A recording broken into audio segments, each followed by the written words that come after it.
रहीम नहमदुहु व नुसल्ली व नुसल्लिमु अला रसूलिहिल करीम अम्मा बाद फ़अऊज़ु बिल्लाहि मिनश्शैतानिर रजीम बिस्मिल्लाहिर रहमानिर रहीम इन्नल्लाहा व मलाइकतहु युसल्लूना अलन नबी या अय्युहल्लज़ीना आमनू सल्लु अलैहि व सल्लिमू तस्लीमा अल्लाहुम्मा सल्लि व सल्लिम अला सय्यिदिना मौलाना मुहम्मदिन मअदनिल जूदि वल करम व आलिहि व बारिक व सल्लिम सलातुम व सलामन अलैका या रसूलल्लाह सल्लल्लाहु अलैहि वसल्लम। हज़रत अबू हुरैरा रज़ियल्लाहु तआला अन्हु से रिवायत है कि हुज़ूर सल्लल्लाहु अलैहि वसल्लम फरमाते हैं, जो मेरे लिए 6 चीज़ों की किफ़ालत करे मैं उसके लिए जन्नत का ज़ामिन हूँ। मैंने अर्ज़ की वो क्या हैं या रसूल अल्लाह सल्लल्लाहु अलैहि वसल्लम? फरमाया नमाज व ज़कात व अमानत व शर्मगाह व शिकम व ज़बान।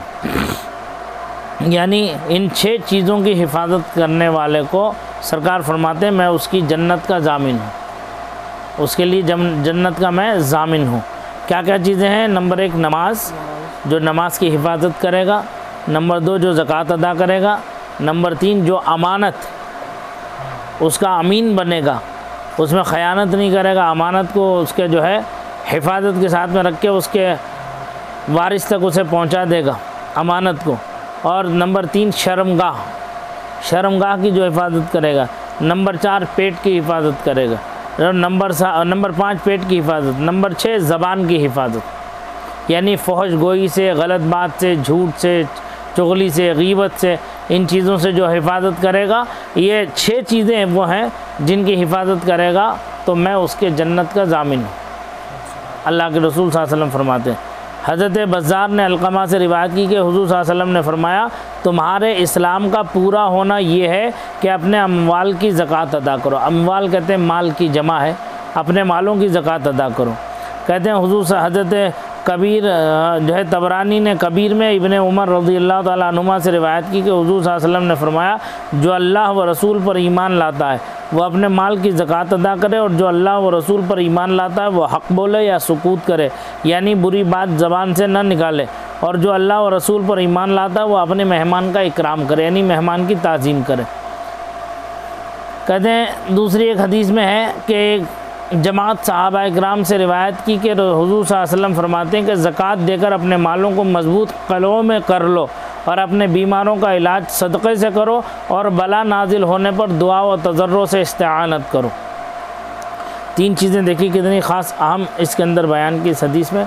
नंबर 1 ज़कात देकर अपने माल को मजबूत किले में महफूज कर डालो, यानी जिस माल की ज़कात अदा की जाएगी वो अल्लाह के ज़िम्मे करम में आ जाता है, उसकी हिफाजत। तो एक मजबूत किला हो गया, वो माल चोरी होने से, जलने से, जो है बर्बाद होने से, सब चीज़ों से महफूज हो जाता है।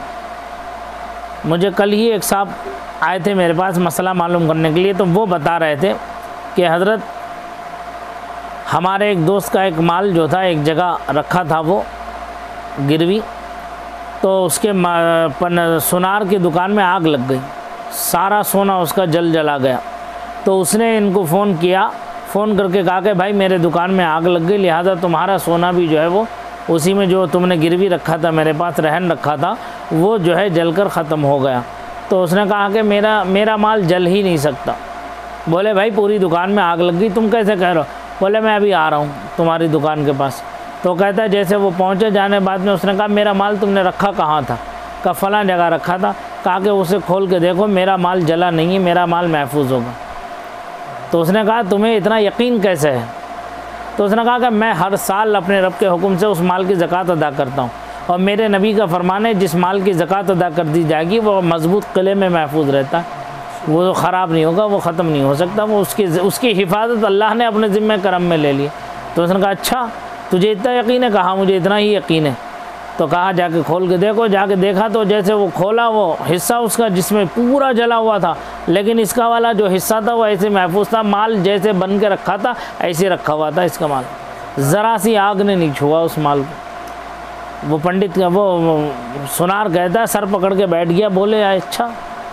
तो इसलिए उसने जब ये गए थे उनके पास, सुनार के पास, तो बोले भाई तुम लोगों का मामला ही बड़ा अजीब है, हमने अपनी आँखों से देख लिया कि हमारा सब कुछ ख़त्म हो गया, लेकिन तुम्हारा माल ऐसे का ऐसे ही रहा, इसलिए कि तुम लोग ज़कात अदा करते हो।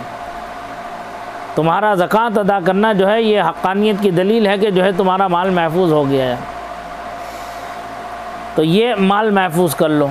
ठीक, कहते हैं अपने बीमारों का इलाज सदक़े से करो, ज़कात के पैसे से नहीं, सदक़े से किया करो।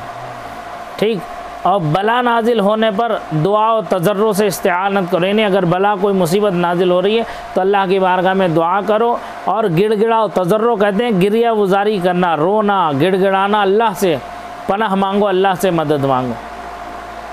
ये 3 चीज़ें कहते हैं जिसने अपने माल की ज़कात अदा कर दी बेशक अल्लाह ने उससे शर दूर फरमा दिया, यानी हर बुराई दूर कर दी उससे। अब ज़कात, अब ज़कात क्या चीज़ है, ये पूरी रिकॉर्डिंग दे देता हूँ।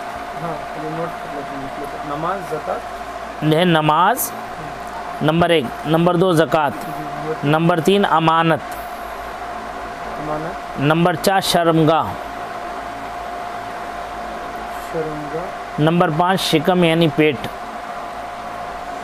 यानी इसे हलाल से भरो, हलाल से, हराम से बचो इसको भरने से। नंबर 6 ज़बान। ठीक है, नमाज की हिफाजत करना, ज़कात अदा करना, अमानत की हिफाजत करना, शर्मगाह की हिफाजत करना, और पेट को हर हराम चीज़ से बचाना, जिसमें शुबा भी हो हराम का, उससे बचाना। क्यों? इसलिए कि हराम का एक लुक़मा खाने से 40 दिन की दुआ रद्द हो जाती है, 40 दिन की दुआ रद्द हो जाती है। अब ज़रा अंदाज़ा लगाओ कि खाने वाला एक ही लुक़मा खाता है, एक निवाला खाता है, बैठा तो खामा के खामा ढकल लेता पूरे बेड को, तू चल मैं आया, तू चल मैं आया। शादी वैसे अपने घर में बैठता तो बड़े आराम से खाता है, लेकिन जब शादी में जाता है, कहीं वलीमे में दावत में बैठ गया तो खामा के खामा डिशा के डिशा लौट लेता है। क्यों? तो इतनी तेज़ी से, हाँ, इतनी तेज़ी से खाना शुरू करता है, वो इतनी तेज़ी से खाता है कि बराबर वाला 2 लुक़मे लेता तो ये 6 निकल जाता है इतनी देर में। शर्मगाह सतर, इसकी हिफाजत करना, ढकना नहीं, गलत यानी ज़िना वगैरह से बचना, गलत हरकतों से बचना, जिससे कि ऐसा ना, तो ये चीज़, इस चीज़ से बचाना अपने आप को। चीज़ से क्या सरकार ने फरमाया जो इन 6 चीज़ों की हिफाजत करेगा मैं उसकी जन्नत का ज़ामिन हूँ, वो जन्नती होगा, उसकी जन्नत जो है मैं दिलवाऊंगा अल्लाह से, उसकी ज़मानत मैं लेता हूँ। ज़मानत तो आप अच्छे तरीके से समझते हैं, वकील आदमी है, क्या कहते हैं उसे ज़मानत को इंग्लिश में? श्योरिटी।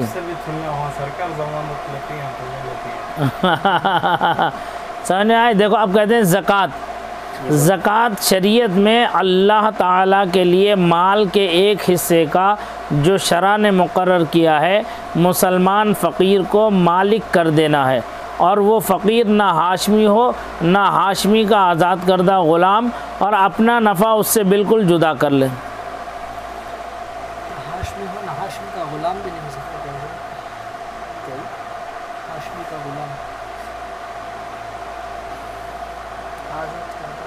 हाँ, क्या मतलब? कहते हैं ज़कात किसे कहते हैं शरीयत में? शरीयत में कहते हैं ज़कात अल्लाह ताला की रज़ा के लिए माल का उतना हिस्सा जो शरीयत मुताहरा ने तय किया है उसको मुसलमान फ़कीर को देकर उसका मालिक बना देना। अब उस मुसलमान फ़कीर में कोई सैयद ज़्यादा ना हो, समझ में आ रही बात? हाशमी ना हो का मतलब सैयद ज़्यादा ना हो, उस सैयद ज़्यादे को माल जो है ज़कात नहीं दे सकते, आप सैयदों को ज़कात नहीं दे सकते। वैसे जो सैयद बहुत गरीब हैं और जिनके ऊपर ज़कात हम दे सकते हैं वैसे लोगों को भी नहीं सैयदों को ज़कात नहीं दे सकते आप। हाँ। सैयदों को जो है ज़कात दे नहीं सकते, चूँकि सैयद ज़्यादे इसलिए ज़कात नहीं दे सकते कि उनकी जो नसबी शराफत है वो शराफत दूसरे में नहीं है। नसबी शराफत क्या है? नसबी शराफत ये कि वो रसूलुल्लाह सल्लल्लाहु अलैहि वसल्लम की आल में से, ये सबसे बड़ी शराफत है उनकी, इसलिए सैयदज़ादे को ज़कात नहीं दे सकते, सदका भी नहीं दे सकते। समझ में आ रही बात? तो अपना पाकीज़ा माल में से, जो आपका अपना माल है ज़ाती, उसमें से आप उनकी मदद कर सकते हैं खुशी के साथ, और ये सोच करके मेरा हक़ है इन पर सय्यदों का, मेरे माल में सय्यदों का हक़ है, ये सोचकर सय्यदों की खिदमत की जाए कि वो मेरे आकाज़ादे हैं, मेरे आकाज़ादे हैं, यानी मेरे शहज़ादे हैं, मेरे रसूल के शहज़ादे हैं, लिहाजा मैं उनकी खिदमत कर रहा हूँ ताकि मैं रसूलुल्लाह सल्लल्लाहु अलैहि वसल्लम का क़ुर्ब हासिल कर सकूँ। समझ में आई बात? तो ये ज़कात नहीं दे सकते सय्यदों को। और हाँ, और अपना नफ़ा उससे बिल्कुल जुदा कर ले, यानी किसी को अगर हमने मालिक बना दिया तो अब ये हमारा वो ना हो कि हम उससे कुछ नफ़ा हासिल कर सकें। किसी गरीब को अगर हम ज़कात दे रहे हैं तो ज़कात देकर उससे कोई काम नहीं ले सकते आप, वो आपकी मुरव्वत में चूँकि मुँह खाता तो आंखें शर्माती हैं। बुज़ुर्गों का मक़ूला है कि मुँह खाता है तो आंखें शर्माती हैं, तो इसीलिए कभी कभी हक़ बात कहने के लिए भी आदमी सोचता है यार मैं तो इसका खाता पीता हूँ, मैं इसे कैसे कोई बात कह सकता हूँ, जबकि बात सच्ची है और हक़ है और ये काम गलत कर रहा है। तो ऐसी सूरत में मैं उसे क्या करूँ, क्योंकि मैंने इसका खाया है, नहीं मालूम क्या समझेगा ये। वहाँ पर ये ना सोचे, वहाँ पर जो हक़ हो वह हक़ बात वाज़ेह कर दे, क्लियर कर दे, चाहे वो राज़ी रहे या नाराज़ रहे, मेरा रब मुझसे राज़ी रहे, वहाँ ये सोचेगा। लेकिन यहाँ ज़कात देकर अगले शख्स को उससे कोई ऐसा काम जो हमारी ज़ात का है वो ना लें फ्री में। समझ में आ रही बात? तो ज़कात उसे देकर उसे उसका मालिक बना दिया जाए। अब उसने मालिक बनने के बाद अगर वो अपने घर पर आपको बुलाकर कुछ खिलाना पिलाना चाहे तो अब आप वहाँ ये नहीं सोच सकते कि यार ये ज़कात तो मेरी है, मैंने दिए, मेरे ही माल से मुझे खिला दिया, तो अब वो माल आपका नहीं रहा, वो मालिक हो गया। अब उसे ये इख्तियार है वो किसी भी खिला ले, आपको भी खिला सकता है बुलाकर, वो आपकी ज़कात नहीं रही, वो तो ज़कात अदा होगी देते ही, वो मालिक बन गया। मालिक बन गया तो वो अपने मिल्क में से, अपने माल में से वो आपको भी खिला सकता है। जैसे हज़रत बुरीदा रज़ियल्लाहु ताला अन्हा एक सहाबिया थी, एक दिन सरकार उनके घर तशरीफ़ ले गए तो उनके यहाँ जो है शाने का एक गोश्त आया हुआ था, तो वो उबल रहा था, वो पक रहा था, सालन शोरबा उसका। तो सरकार ने फरमाया बुरीदा क्या हाल है तेरी, हांडी का बड़ी जोश मार रही है। यानी सरकार को शाना बहुत पसंद था गोश्त में, हमेशा याद रखो, कंधा शोल्डर, तो याद रखें जो सरकार को पसंद था वही हमें भी इस्तेमाल करना चाहिए, उसमें शिफा है। उसके अलावा अगर कहीं दूसरी जगह से खाएंगे तो उसमें वो बात नहीं होगी जो बात सरकार के इस्तेमाल करने में थी। तो सरकार थे और शाने को बहुत पसंद से इस्तेमाल फरमाते थे, और सालन में लौकी को सबसे ज़्यादा, कद्दू जिसे कहते हैं, उसे सबसे ज़्यादा पसंद करते थे, उसमें बहुत से फ़ायदे हैं। तो कहते हैं कि सरकार ने फरमाया क्या हाल है बरीदा तेरे, हांडी का बड़ी जोश मार रही है। तो कहने लगे या रसूल अल्लाह ये मेरे लिए सदका है, आया है एक जगह से, सदक़े का गोश्त है अल्लाह के रसूल, मैं आपकी खिदमत में कैसे पेश कर सकूँगी इसे। तो सरकार ने फरमाया लके सदक़तुन वलना हदियतुन, ऐ बरीदा ये तेरे लिए तो सदका है, लेकिन जब तू इसकी मालिक बन गई, अब तू अपनी तरफ से खिलाएगी तो ये मेरे लिए हदिया होगा, तोहफा होगा। तो फिर कहती है अल्लाह के रसूल फिर इसमें ताख़ीर ही क्या बात है, बैठे तशरीफ़ रखे। फिर सरकार को जो है वो शाने का गोश्त पेश किया, सरकार ने उसे इस्तेमाल फरमाया। समझ में आ गई बात? तो ये सब चीज़ें कहते हैं मसाला ज़कात फ़र्ज़ है उसका मुनकिर काफिर, और ना देने वाला फासिक और कत्ल का मुस्तहिक, और अदा में ताख़ीर करने वाला गुनहगार व मरदूदुश शहादा, यानी उसकी गवाही भी कबूल नहीं की जाएगी। साहिब ज़कात है, ज़कात नहीं दे रहा है, ताख़ीर पे ताख़ीर किया जा रहा है, तो ऐसा शख्स जो है गुनाहगार हुआ, और गुनाहगार उसके साथ साथ मरदूदुश शहादा हो गया कि उसकी गवाही किसी काम में नहीं आ सकती। दूसरा ना देने वाला फासिक और कत्ल का मुस्तहिक है, जो ज़कात का मुनकिर है उसकी गर्दन अलग कर दी जाए शरीयत मुताहरा में। रोज़े का भी यही हाल है। जो ज़कात जो यानी फ़राइज़ का है, ज़रूरियात दीन का मुनकिर है ना, जो ज़रूरियात दीन का मुनकिर है वो वाजिबुल क़त्ल है इस्लामी हुकूमत में, ऐसा है ना। तो ये ज़कात फ़र्ज़ है, उसका मुनकिर काफिर, और ना देने वाला फासिक और कत्ल का मुस्तहिक़, अदा में ताख़ीर करने वाला गुनाहगार, मरदूदुश शहादा। ज़कात का इनकार करने वाला काफिर। हाँ हाँ, कहते हैं मसला मुबाह कर देने से ज़कात अदा ना होगी। मसलन फ़कीर को बनियत ज़कात खाना खिला दिया, ज़कात अदा ना हुई कि मालिक कर देना नहीं पाया गया। हाँ, अगर खाना दे दिया कि चाहे खाए या ले जाए तो अदा हो गई। यूं ही बनियत ज़कात फ़कीर को कपड़ा दे दिया या पहना दिया, अदा हो गई। दो सूरतें। अब हमने उसे फ़कीर को खाना खिला दिया, नीयत क्या थी? ज़कात की नीयत से, तो ज़कात अदा नहीं होगी। हमने फ़कीर को, जैसे अब लंगर बट रहा है, ये आपने ज़कात के पैसे से बांट रहे हैं आप, मिसाल के तौर पर, तो ये आपने खाना खिला रहे हैं सबको, लेकिन ये ज़कात अदा नहीं होगी उसकी। खाना खिलाने पर ज़कात अदा नहीं होगी, लेकिन दूसरी शक्ल उसकी क्या चीज़ है? दूसरी शक्ल कहते हैं, हाँ, अगर खाना दे दिया कि चाहे वो खा ले या ले जाए, दोनों हैं आपके यहाँ शक्ल। यहाँ भी खा सकता है, यहाँ खाने वाले की ज़कात अदा नहीं होगी। आपने बांध के दे दिया उसे, पटलम में बांध के आपने दे दिया, या तो वो खा ले या लेकर घर को चले जाए, घर जाके खा ले, तो इस सूरत में ज़कात अदा हो जाएगी। समझ में आ रही बात? यहाँ बिठा को, हाँ, पैक कर को दे रही ना, वो ठीक है। यहाँ बिठा को खिलाए तो नहीं हो सकती ज़कात अदा। मसला देख रहे हैं?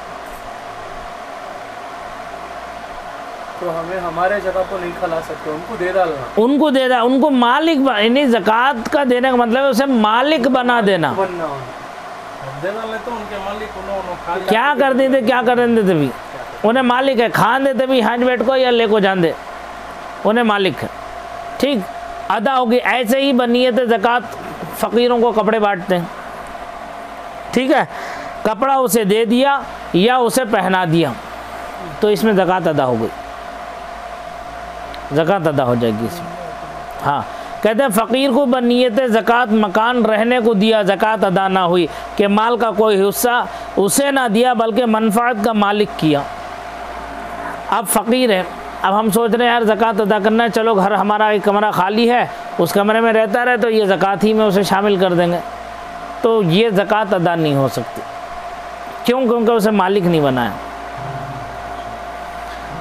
सिर्फ उसके बल्कि मनफा उसके फ़ायदे का मालिक बना दिया उसे, तो इस सूरत में ज़कात अदा नहीं होगी। समझ में आ रही बात? चौथा मसाला, कहते हैं मालिक करने में ये भी ज़रूरी है कि ऐसे को दे जो कब्ज़ा करना जानता हो, यानी ऐसा ना हो कि फेंक दे या धोखा खाए, वरना अदा ना होगी। मसलन निहायत छोटे बच्चे या पागल को देना, और अगर बच्चे को इतनी अक्ल ना हो तो उसकी तरफ से उसका बाप जो फ़कीर हो या वसी या जिसकी निगरानी में है कब्ज़ा करें। पागल को देंगे ज़कात नहीं अदा होगी, छोटे बच्चे को दे देंगे तो ज़कात अदा नहीं होगी। हाँ, बच्चा छोटा है तो उसके साथ उसका कोई सरपरस्त मौजूद हो, बाप हो, माँ हो, या कोई भी उसका निगरान हो, वो मौजूद है तो उसके कब्ज़े में करा देना माल को, तब ज़कात अदा हो जाएगी। बच्चे को देखो तुम्हारे अब्बा को दे दो, बाप को दिया, नहीं हो सकता, बच्चे को देंगे तो नहीं हो सकता। उसका बाप साथ में हो, बच्चे को देके उसके बाप से कहेंगे भाई ये इसे पकड़ लो अपने पास, ये कब्ज़े में ले लो ये चीज़, तब हो जाएगा ज़कात, वरना तो नहीं होगी। समझ में आ गई बात? कहते ज़कात वाजिब होने के लिए चंद शर्तें हैं। ये मसला तो वो हो गया कि कैसे देंगे कैसे नहीं, लेकिन अब ज़कात के लिए चंद शर्तें हैं, कब ज़कात उसके ऊपर वाजिब होगी। कहते नंबर 1 मुसलमान होना, नंबर 1 मुसलमान होना, काफिर पर ज़कात वाजिब नहीं, यानी अगर कोई काफिर मुसलमान हुआ तो उसे यह हुक्म नहीं दिया जाएगा कि ज़माने कुफ्र की ज़कात अदा करें। अब जैसे कोई नौ मुस्लिम हुआ, इस्लाम में दाखिल हुआ, तो उससे ये नहीं कहा जाएगा, अगरचे वो दौलत वाला है, सरवत वाला है, उसके पास दौलत है, सरवत है, उससे ये नहीं कहा जाएगा कि जो पिछले ज़माने की जो तेरे ऊपर कायनी हालत कुफ्र में जितना माल था तेरे पास, उस माल की ज़कात दे, नहीं कहा जाएगा। बल्कि अब मौजूदा ज़माने में उसके ऊपर अगर माल इतना हो गया, उसके पास के साहिब निसाब हो गया, तो उसके ऊपर ज़कात फ़र्ज़ हो जाएगी। जैसा इस्लाम में फ़ौरन, हाँ, जैसे इस्लाम में दाखिल हुआ फ़ौरन उसके ऊपर ज़कात फ़र्ज़ हो जाएगी। समझ में आई बात? हालत कुफ्र की ज़कात वो अदा नहीं करेगा ना। कहते हैं नंबर 6, माअज़ल्लाह कोई मुर्तद हो गया तो ज़माने इस्लाम में जो ज़कात नहीं दी थी साक़ित हो गई। मुर्तद यानी इस्लाम लाकर फिर काफिर हो जाना, इस्लाम से फिर जाना। बदनसीब है वो जो इस्लाम से फिर जाए। ऐसे लोग हैं, जैसे ये सियासी समाजी जो लोग हैं, जैसे कई हैं, शाहनवाज है, कौन है वो, कौन कौन की है ना, ये सब मुख्तार अब्बास है, ये सब है, ये सब मुर्तद हो गए। क्यों? इसलिए कि ये इस्लाम ला के इस्लाम से फिर गए कि इनके यहाँ जो है कुफरी रस्म व रिवाज राइज है। इन्होंने जो शादियाँ की हैं अपनी बीवियों से, तो वो गैर मुस्लिमों से की हैं, और गैर मुस्लिमों से करी है इन्होंने मंदिरों में फेरे लगा के, मंदिरों में पूजा अर्चना करके की हैं। आज भी इनके घरों में जो है गैर मुस्लिम औरतें हैं, वो मुसलमान तो हुई नहीं हैं, तो ये भी उनके कुफ्र में राज़ी, जो जिसके कुफ्र में राज़ी रहा वो भी दायरे इस्लाम से खारिज हो गया। समझ में आ गई बात? इसीलिए कहा कि माँ बाप अगरचे काफिर हों, उनकी इताअत और फरमाबरदारी, उनकी खिदमत लाजिम है इसके ऊपर, लेकिन एक शर्त है उसमें कि वो कोई भी शिरकी काम इससे करने के लिए ना कहें। अगर कहें तो उसमें जो है ये उनकी इताअत नहीं करेगा। अब जैसे कि माँ बाप ये कहें उससे कि हमें मंदिर को जाना है तो हमें मंदिर पहुंचा दे, तो ये हराम है इसे ले जाके जाना, ये लेके नहीं जा सकते, जायज़ नहीं है इसके लिए, बेटे के लिए। लेकिन अगर मंदिर से उनका फ़ोन आया कि मैं मंदिर में हूँ, घर आना चाह रही हूँ, मुझे घर लेके आ जा, तो ये मंदिर जाएगा, उनको वहाँ से वापस ले आएगा। मंदिर पहुँचाना जायज़ नहीं है, मंदिर से लाना जायज़ है। समझ में आ गई बात? देखो कैसे बारीकी हैं, कैसी छोटी छोटी बातें हैं, अगर इसके ऊपर हम लोग जो है तवज्जो नहीं कर पा रहे। समझ आ रही बात? तो ये चीज़ कहते हैं, कहाँ गया नंबर मसला ना, कौन सा? मुसलमान से काफिर बन गया था, उसके बाद ज़कात नहीं देना। माअज़ल्लाह कोई मुर्तद हो गया तो ज़माने इस्लाम में जो ज़कात नहीं दी थी साक़ित हो गई, यानी ख़त्म हो गई उसके ऊपर से वो ज़कात, चूँकि वो काफिर ही हो गया, वो दाखिल वो जो है खारिज इस्लामी हो गया, तो उसके ऊपर कोई भी इस्लामी अहकाम लागू ही नहीं है। जब शरीय अहकाम ही लागू नहीं है तो सारे मामले ख़त्म उसके। तो भूल चूक के नहीं, अगर गलती से बोल दिया तो रुजू कर ले, तौबा कर ले, उसके लिए तौबा का दरवाज़ा खुला हुआ है। लेकिन जानबूझकर बोलेगा तो दायरे इस्लाम से खारिज हो जाएगा। जैसे वसीम रज़वी है, नालायक, ऐसा ना कुरान करीम पर कैसी कैसी टिप्पणी की नालायक ने, तो ये इस्लाम में अव्वल तो था ही नहीं, शिया राफ़ज़ी था वो, उससे इस्लाम का तो कोई ताल्लुक़ ही नहीं था। वैसे ही जो है इन तमाम बकवास से तो इसके ऊपर और मोहर ही लग गई कि जो है वो इस्लाम में है ही नहीं। तो वो शिया कम्युनिटी ने, अब देखो ये मक्कारी है, ये मक्कारी है। उनके यहाँ ये अकाइद हैं कि कुरान में तरमीम व तनसीख हुई है, अगर नहीं होते तो वो क्यों कहता। अब सब पल्ला झाड़ रहे हैं अपना अपना, क्यों? क्योंकि बदनाम हुए तो क्या नाम ना होगा, बदनाम होंगे तो क्या नाम ना होगा। तो उसकी वजह से पूरी कम्युनिटी बदनाम हो रही थी, इनके अकाइद छुपे हुए थे, वो तश्तबाम हो रहे थे, तो जल्दी से इन्होंने सब ने एक लख्त, अगर खुल जाती तो पूरी दुनिया के सामने ये जलील और रुस्वा हो जाते, इसीलिए अपना दामन झाड़ लिया। समझ में आ गई? आज भी सहाबा को गालियाँ देते हैं, बुरा भला कहते हैं, हज़रत अबू बकर सिद्दीक़ को, हज़रत फ़ारूक आज़म को कहते हैं इन्होंने गसब कर लिया हज़रत अली की विलायत को, हज़रत अली के उसे खिलाफत को, नऊज़ बिल्लाहि मिन ज़ालिक। इनका अक़ीदा ये है। इनमें से बाज़ा तो ऐसा बदबख्त है, वो ये कहता है कि जो है वही तो आई थी हज़रत अली की तरफ, वो हज़रत अली बच्चे थे इसलिए मोहम्मद मुस्तफ़ा को देगा जिब्रील सल्लल्लाहु अलैहि वसल्लम। और कहते हैं जो है हज़रत अली की खिलाफत को जो है इन्होंने छीन लिया, हज़रत सिद्दीक़ अकबर ने और फ़ारूक़ आज़म ने, ताकत की बल पर। अब कहते हैं हज़रत अली अफजल हैं, हज़रत अली को फजीलत देते हैं, किस पर? हज़रत सिद्दीक़ अकबर पर, फ़ारूक़ आज़म पर। ये तफजीलियत है, राफ़ज़ियत है ये। जबकि पूरी उम्मत का मुत्तफ़क़ा फ़ैसला ये है कि अंबिया और मुरसलीन इज़ाम के बाद अगर कोई अफजलियत है किसी की तो वह हज़रत अबू बकर सिद्दीक़ की है। खैरुल बशरी बादल अंबिया बित्तहक़ीक़ हज़रत सैयदना अबू बकर सिद्दीक़ रज़ियल्लाहु ताला अन्हु, उनके बाद हज़रत फ़ारूक़ आज़म, उनके बाद हज़रत उस्मान गनी, फिर उनके बाद हज़रत अली। हज़रत अली अपनी जगह, उनका मकाम, मर्तबा, अज़मत, बुज़ुर्गी, फ़जीलत सब कुछ अपनी जगह बरकरार है, इसमें कोई दो राय नहीं है उनकी इज़्ज़त व अज़मत में। लेकिन सरकार के बाद अगर किसी को फ़जीलत हासिल है, अंबिया व मुरसलीन इज़ाम के बाद अगर किसी को फ़जीलत हासिल है तो वह हज़रत सिद्दीक़ अकबर को, यार गार मुस्तफ़ा को, हाँ रज़ियल्लाहु ताला अन्हु। यही अहले सुन्नत व जमात का अक़ीदा।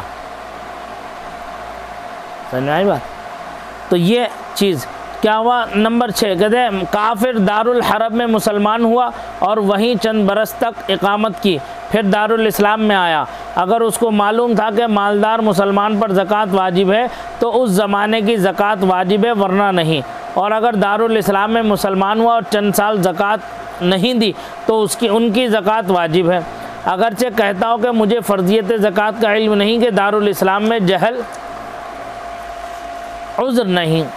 कहते हैं कोई मुसलमान काफिर जो है दारुल हर्ब में, दारुल हर्ब जो कुफ्रिस्तान की जगह है, वहाँ मुसलमान हो गया, वो चंद साल वहाँ गुज़रे उसके, फिर वो दारुल इस्लाम में आ गया, यानी इस्लाम की जगह। जेल भी बोल सकते हैं दारुल? नहीं, वो दारुल हर्ब जेल नहीं हो सकती, दारुल इस्लाम में आ गया। अगर उसको मालूम था कि मालदार मुसलमान पर ज़कात वाजिब है तो उस ज़माने की ज़कात वाजिब है, वरना नहीं।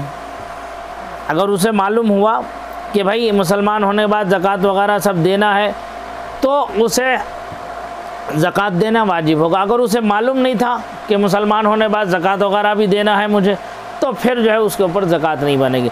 लेकिन अगर वही शख्स दारुल इस्लाम में, दारुल इस्लाम वो जगह है जहाँ पर इस्लामी सल्तनत कायम थी, उसका धुरा मेंढा इस्लामी हुकूमत से मिलता जुलता हो और शायर इस्लाम अलल ऐलान वहाँ पर जो है वक़ू पज़ीर होते हों बग़ैर किसी रोक टोक के। अब जैसे हिंदुस्तान हमारा ये दारुल हर्ब नहीं है बल्कि दारुल इस्लामी है, यहाँ पर इस्लामी सल्तनत कायम थी और आज भी इस्लामी शायर खुल्लम खुल्ला अदा होते हैं। समझ में आई?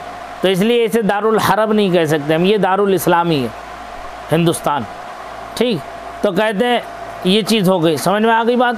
कहते हैं नंबर 2 बालिग होना, नंबर 1 मुसलमान होना, नंबर 2 बालिग। ज़कात किस पर फ़र्ज़ होगी?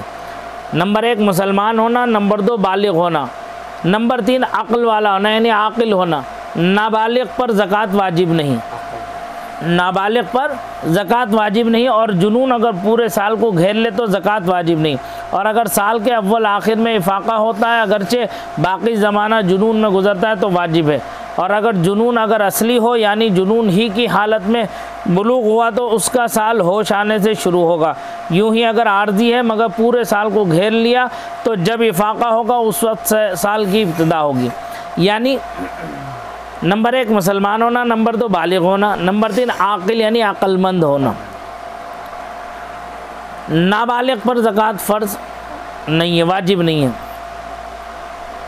कहते हैं कोई शख्स उसे जुनून रहता था, जुनून यानी दीवानगी, दीवानगी पूरे साल रहता था उसे जुनून, तो उसके ऊपर ज़कात वाजिब नहीं है, दीवाने पर ज़कात वाजिब नहीं है। लेकिन शुरू साल में और आखिर के साल में, मिसाल के तौर जनवरी और दिसंबर में सेहत के साथ रहता है और फरवरी से लेकर नवंबर तक वो दीवाना रहता, तो अब इसके ऊपर ज़कात वाजिब होगी, ऐसा है ना। हाँ, इसके ऊपर ज़कात वाजिब हो जाएगी कि ये ज़कात अदा करेगा। और कहते हैं जुनून अगर असली हो, दीवानापन उसका असली हो और हालत बुलूग में हुआ तो उसका साल होश आने से शुरू होगा। अब यानी वो नाबालिग था, दीवाना था, अब वो नाबालिगी में ही वो बालिग हो गया। जुनून में नाबालिग था, नाबालिगी में उसके ऊपर जुनून तारी हुआ, उसी हालत जुनून में वो बालिग हो गया। तो अब बुलूग की तारीख कब से लगेगी? क्या वो जब बालिग हुआ तब से लगेगी? कहते नहीं नहीं, जब उसे होश आ जाएगा, वो दीवानेपन से ख़त्म हो जाएगा। जब उसे होश आ जाएगा तो जब से उसे होश आया तब से उसका मामला लगाया जाएगा, तब से उसका मामला लगाया जाएगा। समझ में आ गई बात? तो ये मसले यहाँ तक काफ़ी हो गए, इंशाअल्लाह आ गए 3 और नहीं एक और है, आज़ाद होना। अरे बहुत हैं, अभी और हैं, 6 हैं, 7 8 और आगे चलेंगे। चलो ये 3 यहाँ तक पढ़ लो आज, अभी आगे और हैं इसमें ज़कात के फ़र्ज़ होने पर किन के पॉइंट्स बोल दो। चौथा को आज़ाद होना नहीं, एक हाँ, चौथा आज़ाद होना, 5वां माल बक़द्रे निसाब उसकी मिल्क में होना, यानी साहिब निसाब होना।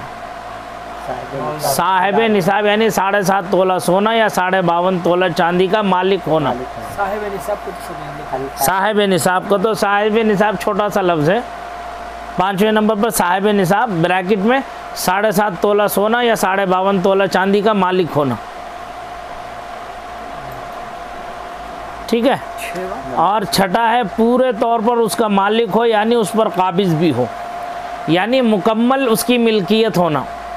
छठा नंबर जो है वो मुकम्मल उसकी मिल्कियत में होना, माल का उसकी मिल्कियत में होना। चांदी आपको 12.5 52.5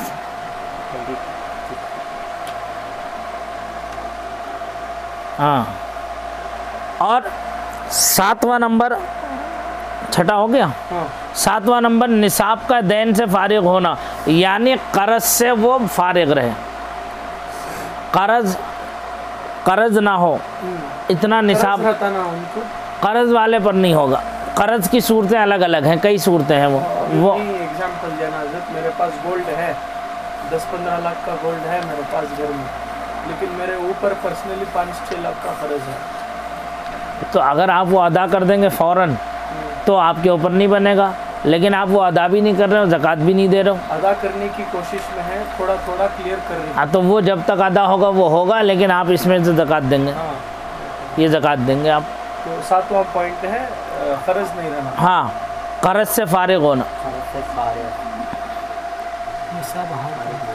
हाँ। 8वां नंबर है हाजत असलिया से फारिग हो, यानी जो ज़रूरी चीज़ें हैं उन सब चीज़ों के अलावा इजाफी उसके पास हो, एक्स्ट्रा। नवा बहुत लंबा है बहुत। चलो इतना रहने दो, बाकी का और आगे का लिखवा दूंगा मैं, चूँकि जैसे जैसे आएगा पूरा। याद रहता, अगर दिमाग से निकल गया तो हाँ, एक बार पढ़ ले तो जी जी जी, इंशाअल्लाह अज़ीज़, ठीक है। सुब्हान रब्बिक रब्बिल इज़्ज़ति अम्मा यसिफ़ून व सलामुन अलल मुरसलीन वल्हम्दुलिल्लाह।